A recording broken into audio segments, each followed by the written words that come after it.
हरिः ओं मानितश्यामायमानशरीरधीधितुलु नल्दिक्कुलदीटुకొనగ కాంచన మెఖలా కాంతులతోడ కౌశేయ చేలజ్జుతుల్ సిలిమిసేయ లక్ష్మీ సమాయుక్త లలిత వక్షంబున వైజయంతి ప్రభల్ వన్నెజూప హాటకరత్న కిరీట కోటి ప్రభల్ బాలార్కరుచులతో మేళమాడ లలిత నీలాభ్రరుచి కుంతలములదనర ప్రవిమలాత్మీయ దేహజ ప్రభసరోజ భవ భవామరముఖ్యుల ప్రభలుమాప అఖిలలోకైక గురుడు నారాయణుండు సలలిత శంఖచక్ర జలజాత గదచర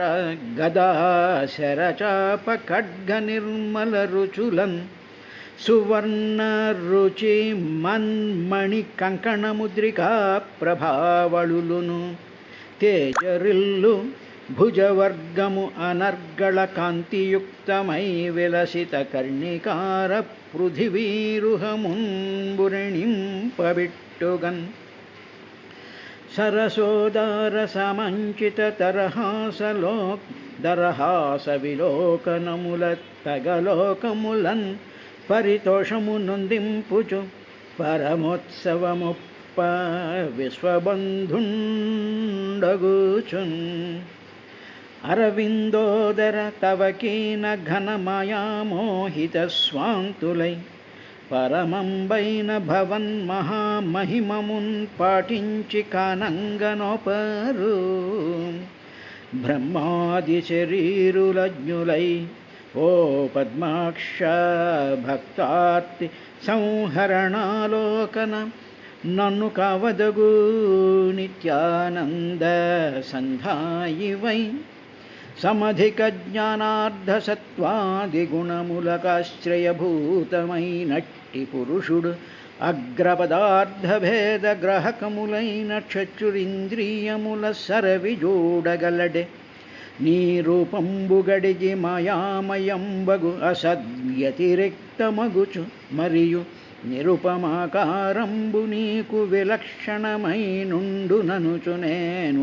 ఆత్మదలతు నిర్వికార నిరంజన నిష్కళంక నిరతిశయ నిష్క్రియారంభ నిర్మలాత్మ విశ్వసంబోధ్య నిరవద్య వేద వేద్య ప్రవిమలానంద సంసార భయ విదూర హరిః ఓం తద్వాయిదం భువన మంగళ మంగళాయ ధ్యానేస్మనో దర్శితం తవుపాసకానాం తస్మై నమో భగవతేను విధేమ తుభ్యం యో నాదృతో నరకభాగ్భిరసత్ప్రసంగైః యతు త్వదీయ చరణాంబుజకోశగంధం జిఘ్రంతి కర్ణవివరైః శ్రుతివాతనీతం భక్త్యా గృహీతచరణః పరయా చ తేషాం న పైషినాదహృదయాంబురుహాత్ స్వపుంసాం తవద్భయం ద్రవిణగేహ సుహృన్నిమిత్తం శోకస్పృహ పరిభవో విపులశ్చ లోభః తవన్మమేత్యథదవనగ్రహార్తిమూలం యవన్నతేంగ్రిమభయం ప్రవృణీతలోకః అంటూ విదురుడికి మైత్రేయ మహర్షి బ్రహ్మదేవుడు శ్రీమన్నారాయణుడి యొక్క ఆ పరమైన ప్రకృతికి అతీతమైనటువంటిది, సకల లోకాలలోనూ కూడా వ్యాపించేటువంటిది, తర్వాత ఏ విధమైనటువంటి ఆచ్ఛాదన లేనటువంటిది, తరువాత ఆత్మస్వరూపమైనటువంటిది, ఆనంద ఘనస్వరూపమైనటువంటి ఆ పరమాత్మని ఆయన ఉపాసిస్తూ, అయ్యో ఇలాగా నాకు ఈ ఉపాసనా రూపంగా కనిపించావు, కనిపించి నేను చేయవలసినటువంటి కర్తవ్యానికి నిర్దేశించినట్టుగా నాకు ఈ సకల లోకాలు అందులో ఉండేటువంటి జీవుల యొక్క ప్లానింగ్ అంతా కూడా కనిపించేటట్టు చేసేవయ్యా. కాబట్టి నేను ఉపాసించవలసినటువంటిది అద్వితీయమైనటువంటిది, ఆనందమయమైనటువంటిది, అన్నిట్లోనూ నీవే ఉండి అన్ని విధాలుగా భాషించేటువంటి ఆ ఆత్మస్వరూపమే అసలైనటువంటిది, అదే మూల కారణము. అటువంటి దానిని నేను ధ్యానిస్తూ ఉంటాను. నాలాంటి ఉపాసకులందరూ కూడా దానినే ధ్యానేస్మనో దర్శితం త ఉపాసకానాం. ఉపాసకులందరూ కూడా దాన్నే ధ్యానిస్తూ ఉంటారయ్యా. కానీ అజ్ఞానులు ఏం చేస్తూ ఉంటారంటే అనాదృతో ఏ విధంగానూ కూడా నిన్ను ఉపేక్ష చేస్తూ ఉంటారు. ఇంత విశాలమైనటువంటి అనంతమైనటువంటి ఈ జగత్తులో ఉండేటువంటి వాటిలన్నిటినీ కూడా చూస్తూ అసత్ ప్రసంగై, అసత్ లేనటువంటి దాని గురించి ఉన్నట్టుగా భావిస్తూ కుతర్కాలతో వాళ్ళు నిన్ను ఏ విధంగానూ కూడా గమనించకుండా వాళ్ళు ఫైనల్గా చేరుకునేటువంటిది ఏమిటి అంటే నరకాలకు చేరుకుంటూ ఉంటారు. నరకములు అంటే బాధపడడము అని అర్థం. కాబట్టి ఆ బాధలన్నీ వాళ్ళు అనుభవిస్తూ ఉంటారయ్యా అని చెప్తూ అజ్ఞానులు మిథ్యాభూతమైనటువంటి జగత్తునందు అసత్ అంటే మిథ్యాభూతమైనటువంటిది అసత్, అదేమిటి అంటే లేనిది ఉన్నట్టుగా కనిపించేటువంటి ఈ విశ్వం అంతా కూడా, ఈ సృష్టి అంతా కూడా లేదు, ఉన్నది నువ్వే, ఈ విధంగా కనిపిస్తూ ఉన్నది. కనిపించేటువంటి దానిని అజ్ఞానం చేత దాని గురించి అనేక రకాలైనటువంటి ప్రసంగాలు చేస్తూ ఉంటారయ్యా అని చెప్పినటువంటి దాంట్లో అజ్ఞానులు మిథ్యాభూతము అన్నారు. ఇది కొంచెం ఒక చిన్న ఎక్స్ప్లెనేషన్ మనం చేస్తాం. మనం ఒక అద్దం ముందు నుంచున్నాం అనుకోండి. అద్దం ముందు నుంచునేటప్పటికీ మన ప్రతిబింబం అద్దంలో పడుతుంది. పడిన తరువాత మనం ఏం చేస్తూ ఉంటామంటే వెంటనే మన ముఖాన్ని, మన శరీరాన్ని చూసుకుని దానికి కావలసినటువంటి అలంకరణలు, దానికి ఏదో పౌడర్ రాసి తల దూవుకొని ఇటు అటు చేసి తర్వాత ఏదో వస్త్రం కట్టుకుని ఆ వస్త్రం సరిగ్గా ఉందా లేదా అని చెప్పి మళ్ళీ ఒంటి నిండా నగలు పూసుకుని అవి ఇక్కడుంటే బాగుండు అక్కడుంటే బాగుండు అనుకుంటూ నేను ఎంత అందంగా ఉన్నాను, నేను ఎంత నీ మొహం కోతిలా ఉన్నా సరే నేను చాలా అందంగా ఉన్నాను అనుకుని నిన్ను మోసపుచ్చేటువంటిది అద్దము అన్న సంగతి మనకి తెలియకుండా ఈ విధమైనటువంటి భావనలతో ఉండేటువంటి ఆ మిథ్యాస్వరూపాన్ని మిథ్యాబింబము లేకపోతే ప్రతిబింబము అంటారు. ఇప్పుడు అద్దం లేదనుకోండి, అద్దం లేదు, అప్పుడు నువ్వే ఉంటావు తప్ప ఆ ప్రతిబింబం ఉండదు. అప్పుడు నీవు చేసుకునేటువంటి అలంకరణలు మరొకటి నువ్వేమీ చేసుకోవడానికి వీలుగా ఉండదు. ఇప్పుడు ఇది అద్దంలో మనం ఉండేటువంటిది. ఇక ఇప్పుడు మనం అద్దంలో చూసుకునేటప్పుడు మనం ఏమనుకుంటామంటే ఆ మొహం మీద ఈ పక్కన ఇది ఉంది, ఈ పక్కన ఇది ఉంది, ఈ పక్కనేమో తెల్లబడుతుంది, ఈ పక్కన ఇలా ఉంది అని చెప్పి అద్దంలో చూసుకుంటూ ఆ అద్దంలో కనిపించేటువంటి ప్రతిబింబము దాన్ని మిథ్యాబింబం, అది నువ్వు కాదు, నువ్వు బయట ఉన్నావు. అద్దం ఏమో అద్దంలో నీ ప్రతిబింబం కనిపిస్తుంది, నీది నువ్వు కానటువంటిది అందులో కనిపిస్తూ ఉన్నది. కనిపించేటప్పటికి నువ్వేం చేస్తున్నావు? నీ ఆలోచనలు, నీ భావాలు, నీ యొక్క కోరికలు, నీకు సంబంధించినటువంటి ఊహలన్నీ కూడా ప్రతిబింబం మీద ఆరోపిస్తున్నావు. ఆ ప్రతిబింబం మీద ఆరోపిస్తున్నావు. అంటే ఈ పక్కన ఇది తెల్లగా ఉంది అని చెప్పి దానిని చూసి నీ మనసులో ఉండే మనసులోకి దాన్ని తీసుకొచ్చి, అంటే తెల్లగా నీకు ఆ జుట్టు కనిపించేటప్పటికి దానిని తెల్లగా ఉంది అని నీవు గ్రహించి దానిని తీసుకొచ్చి నీ మనసులో పెట్టుకుని దానికి ఏదో రంగు వేయాలి, అది చెయ్యాలి అనేటువంటి విధానం మనం చేస్తూ ఉంటాం. ఇలాగ కనిపించేటువంటి దాన్ని మిథ్యాబింబము అంటారు. సరే, ఇప్పుడు ఏమండి మిథ్యాబింబం అన్నారు కదా, మరి బయట ఉండేటువంటి ప్రపంచంలో మిథ్యాబింబం అర్థం ఏమిటండి అంటే మనం చూసేటువంటి జగత్తే అర్థము. ఈ జగత్తే అర్థము అయినప్పుడు చెట్టులో నేను కనిపించాలి కదండి, కుక్కలో నేను కనిపించాలి కదండి, నక్షత్రంలో నేను కనిపించాలి కదండి. అంటే నీ శరీరం కనిపించదు, నీ భావాలు, నీ ఊహలు, నీ ఆలోచనలు, నీ కోరికలు అవన్నీ నీవిగా. అద్దంలో నువ్వు చూస్తూ ఉన్నప్పుడు నువ్వెళ్ళి అద్దంలో కలిసిపోయి తెల్ల జుట్టుని నీ బయట ఉండేటువంటి తెల్ల జుట్టుని తీసుకెళ్ళి అద్దంలో నువ్వు పెట్టడం లేదుగా, నీ ఆలోచనలు పెడుతున్నావు. కాబట్టి ఇక్కడ ప్రకృతి ఏమిటంటే అర్థం. నీ కనిపించేటువంటి ఈ మిథ్యా ప్రతిబింబంగా కనిపించేటువంటి ఈ ప్రకృతి అర్థం, ఆ అర్థం మీద నీ ఆలోచనల్ని, నీ ఊహల్ని, నీ కోరికల్ని, నీ కోపాల్ని, నీ తాపాల్ని, నీ బాధల్ని దాని మీద నువ్వు ఆరోపిస్తున్నావు. ఆరోపించేటప్పటికి ఏమవుతుంది, ఈ చెట్టు నాది, ఈ ఫలాలు నావి, ఈ మనిషి నావాడు, ఈ మనిషిని చూడకుండా నేను ఉండలేను, ఈ మనిషిని కాకా పట్టకుండా నేను నలుగురిలోనూ ఉన్నప్పుడు ఈ మనిషిని కాకా పట్టుకుంటే వాళ్ళు నన్ను పొగుడుతూ ఉంటారు అనేటువంటిది ఏమిటి, వాళ్ళ మీద నువ్వు పడిపోవటం లేదు కదా. ఏమిటి వాళ్ళల్లో నువ్వు చూస్తున్నా, ఆ ప్రకృతిలో నీ యొక్క ఊహలని దాని మీద వాటి మీద ఆపాదించినప్పుడు వచ్చినటువంటి ఆ ఫలాలన్నింటినీ కూడా నువ్వు మనసులోకి తీసుకుంటూ ఆ ప్రకృతికి తగ్గట్టు నువ్వు ప్రవర్తనలు చేస్తూ ఉన్నావు. కానీ నువ్వు చూస్తూ ఉండేటువంటిది ఆ అద్దం సత్యం కాదు, అద్దం ఉండదు, అద్దం పోతుంది, అద్దం పగిలిపోతుంది. ఈ ప్రకృతిలో ఉండేటువంటివన్నీ కూడా అనిత్యం అశాశ్వతమైనటువంటివి, అవి ఏమీ ఉండవు. నువ్వు ఎంతగానో ప్రేమించినటువంటి మనిషి టపిమని చచ్చిపోతాడు, లేదు మరి అర్థం పోయింది అక్కడ. కాబట్టి అసత్యమైనది. కానీ అన్నిటిలోనూ నిరంతరంగా వ్యాపించి ఉండేటువంటి వాడు ఆ దివ్యమైనటువంటి ఆనందమయమైనటువంటి ఆ పరమాత్మ యొక్క మహత్తరమైనటువంటి తేజము. కాబట్టి ఆ తేజాన్ని ఉపాసించాలి.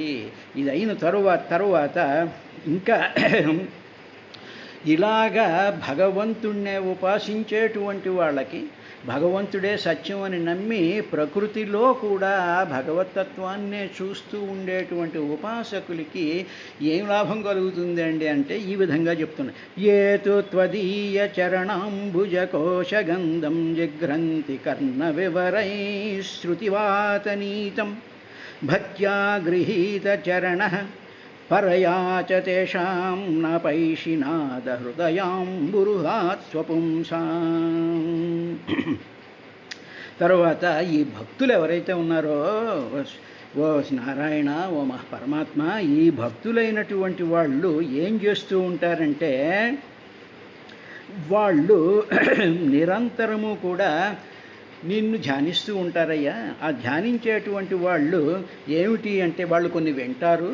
ఏమిటి వాళ్ళు వినేటువంటిది ఏమిటంటే, ఏతు ఎవరైతే త్వదీయ చరణాంబుజ, త్వదీయ నీ యొక్క చరణములనేటువంటి అంబుజాలు, ఆ పుష్పాలని, ఆ పాదపద్మాలను లో ఉండేటువంటి కోశగంధం, ఆ పద్మాలలో ఉండేటువంటి ఆ గంధాన్ని, ఆ సౌగంధాన్ని, ఆ నిర్మలత్వాన్ని, ఆ ప్రభలన్నీ, పాదాలలో ఉండేటువంటి వెలుగులు, ఆ వెలుగులు తీసుకొచ్చేటువంటి ఆ సుగంధాలు, ఆ వెలుగులలో ఉండేటువంటి పరమ పవిత్రము మంగళకరమైనటువంటి ఆ ప్రభలన్నిటినీ కూడా ఎవరు తీసుకొచ్చి ఉంటారు అంటే, జఘ్రంతి, దానిని నీ చెవులున్నాయి చూసావా, కర్ణ వివరై, నీ చెవులలోకి శృతి వాతనీతం, నీతం అంటే కొని తీసుకొస్తూ ఉంటాయి. అంటే నీ పాదాల మీద ఉండేటువంటి ప్రభలని, సుగంధాలని,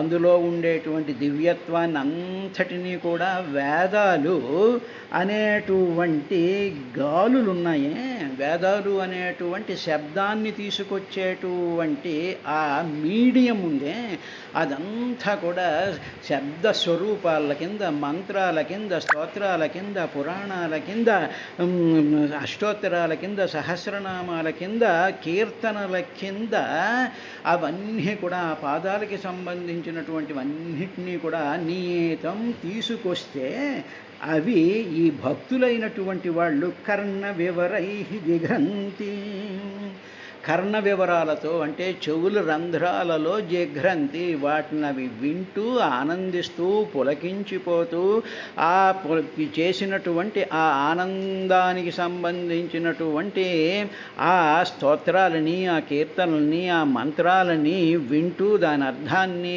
భావాన్ని కూడా వాళ్ళు ఆస్వాదిస్తూ జిఘ్రంతి, ఆఘ్రాణిస్తూ ఉంటారో.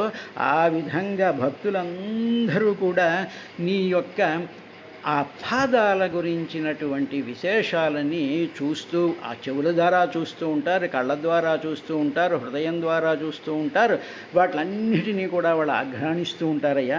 అటువంటి వాళ్ళు భక్త్యా గృహీత చరణ పరయాచ తేషాం, వాళ్ళు ఇలా ఆఘ్రాణించడమే కాకుండా వాళ్ళు ఇంకొక పని కూడా చేస్తూ ఉంటారయ్యా. ఏమిటంటే స్వపుంసాం, ఇలాగ ఆఘ్రాణించేటువంటి భక్తులున్నారే స్వపుంసాం, అప్పుడు వాళ్ళు నీ వాళ్ళు అవుతారు. స్వపుంసాం, నీ యొక్క పుంసాం పురుషులు అవుతారు. అప్పుడు వాళ్ళు నీ బంధువులు అవుతారు, నీ భక్తులు అవుతారు, నీ సాధకులు అవుతారు, నీ వాళ్ళు అవుతారు. స్వం పుంసాం.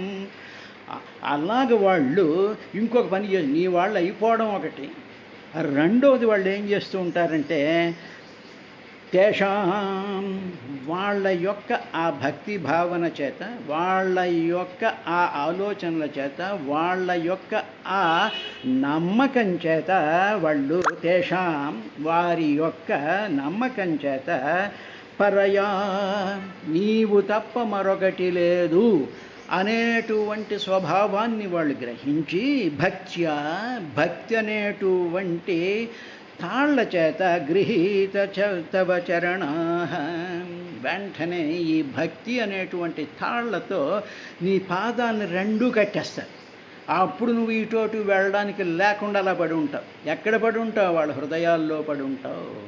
వాళ్ళు మొట్టమొదట ఈ పురాణాలని, ఈ భాగవతాన్ని, ఈ శ్లోకాలని, ఈ మంత్రాలని, ఆ మంత్రాలలో ఉండేటువంటి భావాలని, అందులో ఉండేటువంటి అంతరార్థాలని, అందులో ఉండేటువంటి సత్యాన్ని, జ్ఞానాన్ని, వాటిలన్నింటినీ వాళ్ళు పరిపూర్ణంగా చెవుల ద్వారా ఆఘ్రాణించి దాని అనుభవాన్ని వాళ్ళు పొందుతూ అప్పుడు వాళ్ళల్లో భక్తి అనేటువంటి తీగలు సాగేటువంటి భక్తితో వాళ్ళు సర్వాతిశయ అయినటువంటి నీ యొక్క భక్త్యా, భక్తి చేత గృహీత చరణ, నీ పాదాలని కట్టిపారేస్తారు.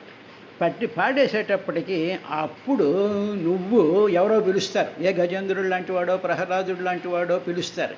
పిలిచేటప్పటికి నువ్వు వాళ్ళ దగ్గరికి పరిగెట్టడానికి ప్రయత్నం చెయ్యకుండా వాళ్ళని పాదాలను కట్టేసేసి ఆ పాదాలని గట్టిగా వాళ్ళ గుండెలకి అదిమేసేసుకుని ఇప్పుడు ఎక్కడికి పోతావురా నువ్వు అన్నట్టుగా బంధించేసినప్పుడు అప్పుడు నువ్వు చాలా తెలివైన వాడివిగా నువ్వేం చేస్తావంటే నాథా, ఓ నాథ, నీవు తప్ప నా అథ, నీవు తప్ప మరొకటి లేదు, మరొకరు లేరు అనేటువంటి దానిని నాథ అంటారు. కాబట్టి నాథ నా పైషి, అప్పుడు నువ్వు ఇంకెక్కడికి నా అపైషి, నువ్వు నా కాదు అపైషి, ఇంకక్కడి నుంచి నువ్వు వెళ్ళలేవు. వెళ్లకుండా నువ్వేం చేస్తూ ఉండిపోతావంటే హృదయాంబురుహాతి, వాళ్ళ హృదయంలో నీవు నిలబడిపోతావయ్యా.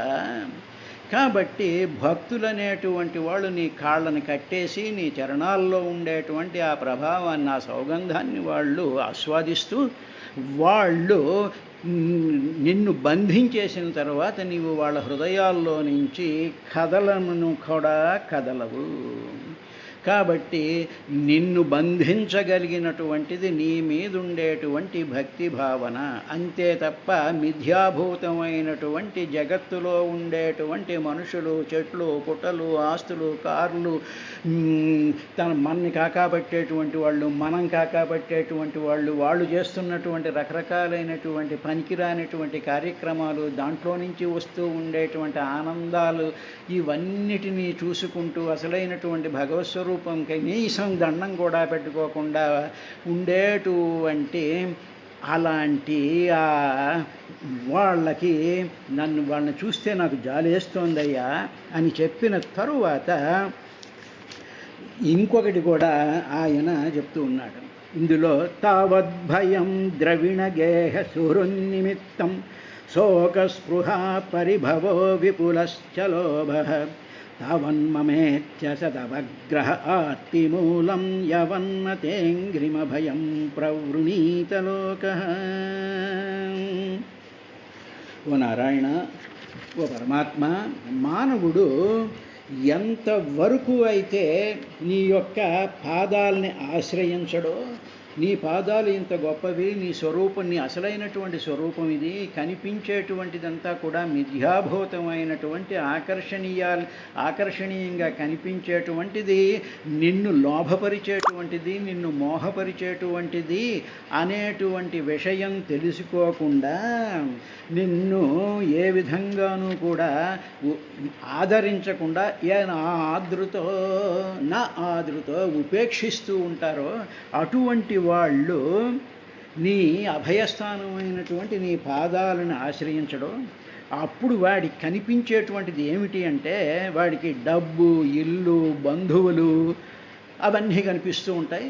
కనిపించే జగత్తులో ఇవేగా ఉన్నాయి. ఇళ్ళు ఉన్నాయి, పొలాలు ఉన్నాయి, ఇవి ఉన్నాయి, మనుషులు ఉన్నారు, వీళ్ళందరూ ఉంటారు. అందుకని డబ్బు, ఇల్లు, నువ్వు ఉండడానికి మకాన్, నువ్వు నీ జీవించడానికి డబ్బు, నీ చుట్టూ చేరి నిన్ను కాకాపడడానికి బంధువులు, ఫ్రెండ్స్, తర్వాత రకరకాలైనటువంటి మనుషులు ఉన్నప్పుడు అప్పుడు వాళ్ళ వల్ల నీకు వచ్చేటువంటిది ఏమిటో తెలుసా? భయం.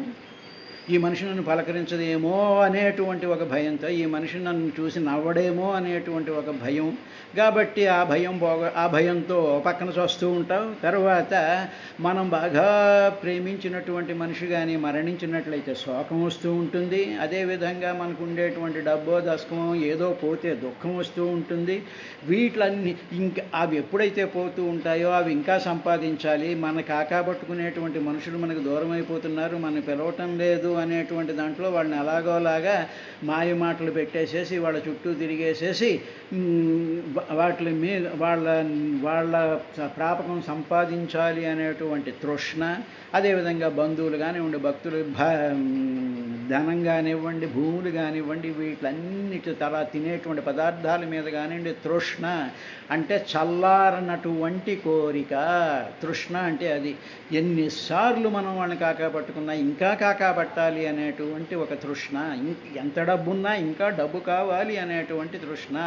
ఎంత సుఖపడుతున్నా ఇంకా ఏదో సుఖం పడాలి అనేటువంటి తీరనటువంటి కోరికను తృష్ణ అంటారు. అటువంటి తృష్ణ. ఇవన్నీ మనకు దొరకనప్పుడు అవమానం ఫీల్ అవడం, ఇవన్నీ మనకే ఉంచేసుకోవాలి అనేటువంటి లోభము, ఇలాగా ఇవన్నీ కలిగి అంతవరకు ఇవన్నీ నావే అనుకునేటువంటి జనులకి ఏమిటి జరుగుతుంది అంటే వాళ్ళకి ఈ పాదాలను గ్రహించేటువంటి గుణం ఉండటం లేదయ్యా. వాళ్ళకి ఫైనల్గా మిగిలేటువంటిది ఏమిటంటే దుఃఖం, దుఃఖం, దుఃఖం. కాబట్టి ఇటువంటి మనుషులు ఏం చెయ్యాలంటే నీ పాదాల యొక్క ఆ స్మరణ చేస్తూ ఉండాలి. నువ్వే సత్యము అనేటువంటి విషయాన్ని చెప్తూ ఉంటారు. అందుకనే శ్రీరామకృష్ణ పరమహంస ఒక మాట అన్నాడండి, భగవంతుడే సత్యం, మిగతాదంతా అసత్యం అన్నాడు. చాలా సింపుల్ ప్రిన్సిపుల్, E=mc² లాంటి ప్రిన్సిపుల్. భగవంతుడే సత్యం, మిగతాది అసత్యం. అంటే ఏమిటి మిగతాదంతా అసత్యం అంటే ఎదురుగా కనిపిస్తున్నటువంటి చెట్టు అసత్యమా? చెట్టు అసత్యంగా కనిపిస్తోందిగా, కళ్ళ ముందు క్లియర్గా కనిపిస్తోందిగా. కానీ చెట్టు అనుకుంటున్నావు, దానికి కాసే కాయలు అనుకుంటున్నావు, దానికి పూసే పువ్వులు అనుకుంటున్నావు. కానీ ఆ పువ్వులలో, ఆ కాయలలో, ఆ చెట్టులో అనంతమైనటువంటి చైతన్య ప్రకాశం ఉంది అని తలుచుకో. అది యాడ్ చేయి నీ తలపుకి, నీ ఆలోచనకి అదొకటి యాడ్ చేయి. అది యాడ్ చేసి ఆ చైతన్య ప్రకాశం ఉండడం వల్లే చెట్టు బతుకుతోంది. ఉండడం వల్లే క్యాపిలరీ రియాక్షన్స్ వల్ల కింద నుంచి 100 అడుగుల 200 అడుగుల వరకు పెరిగేటువంటి చెట్టు యొక్క పై వరకు కూడా నీటిని పీల్చగలిగేటువంటి ఆ క్యాపిలరీ శక్తులు కూడా అందులో ఉండేటువంటి చైతన్య ప్రకాశం వల్లే కలుగుతోంది అనేటువంటి డైమెన్షన్ యాడ్ చేస్తే మనకి భగవంతుడి మీద మనసు కుదురుతూ ఉంటుంది. కాబట్టి దీనినే ఇందాక చెప్పినటువంటి దాన్ని ఈ విధంగా తావద్భయం లోక మానవుడు యావత్ తే అంగ్రీ అభయం ప్రవృణీత లోక. ఈ లోకంలో ఉండేటువంటి ఈ జీవుడు ఉన్నాడు చూసావా, వాడు యావత్ ఎంతవరకు అయితే తే నీ యొక్క అభయస్థానం, నీ అభయస్థానం ఏమిటి అంటే నీ పాదాలే అభయాన్ని ఇస్తాయి. భయం లేనటువంటి స్థానం అది. అభయం అంఘ్రిం ఆ పాదాలకు న ప్రవృణీత, ఆశ్రయించడో, దానికి నమస్కారం పెట్టడో, దాన్ని మనసులో తలుచుకోడో, దాన్ని మనసులో భావించడో, అది ఏదో అనేటువంటి చాలా నిర్లక్ష్య భావంతో ఉంటాడు. అంతవరకు తావత్, ఆ నిర్లక్ష్య భావం ఉన్నంత వరకు, పాదాలే అసలైనటువంటి గతి అని తలుచుకోనంత వరకు వాడి మనసులో ద్రవిణ గేహ సుహృత్ నిమిత్తం. అప్పుడు వాడు ఈ పని బదులు ఇంకో పనులు ఏం చేస్తూ ఉంటాడంటే, ద్రవిణం, తర్వాత ధనం కోసం అని చెప్పి, గేహ ఇళ్ల కోసం అని చెప్పి, సుహృత్ మిత్రులు, మన కబులు చెప్పేటువంటి వాళ్ళ గురించి, ఇవి కారణాల కింద తీసుకుంటాడు వాడు. ఇవే నన్ను బతికిస్తూ ఉన్నాయి, వీటితోనే నేను జీవిస్తూ ఉన్నాను, ఇవి లేకపోతే నేను బతకలేను అనేటువంటి దానివల్ల వాడికి భయం, శోక, స్పృహ అంటే తృష్ణ, పరిభవ, అవమానం, తరువాత దీనితో పాటు విపుల లోభం, విపులమైన విస్తారమైనటువంటి లోభం కలిగిపోతుందయ్యా. ఇలాగ కలిగినటువంటి ఈ భయం, ఈ అవమానం, ఈ లోభం, ఇవన్నీ కూడా ఆర్తిమూలం, నీ దుఃఖానికి కారణం అవుతున్నాయి. కాబట్టి అదొకటే కాకుండా ఇవన్నీ కూడా మమ ఈతి అసతవగ్రహ, ఇవన్నీ నావి, మమ నాది, ఈతి ఇవన్నీ నావే అనుకునేటువంటి లేనిది అసత్, అవగ్రహ అవేవో రక్షిస్తాయి అనుకుంటూ ఉంటావు. కాబట్టి ఇటువంటి భాన్ నుంచి బయటపడాలయ్యా పరీక్షితు అని చెప్పి సుఖ మహర్షి ఆయనకి చెప్పాడు. రేపటి కార్యక్రమంలో మరో శ్లోకంతో వస్తాను.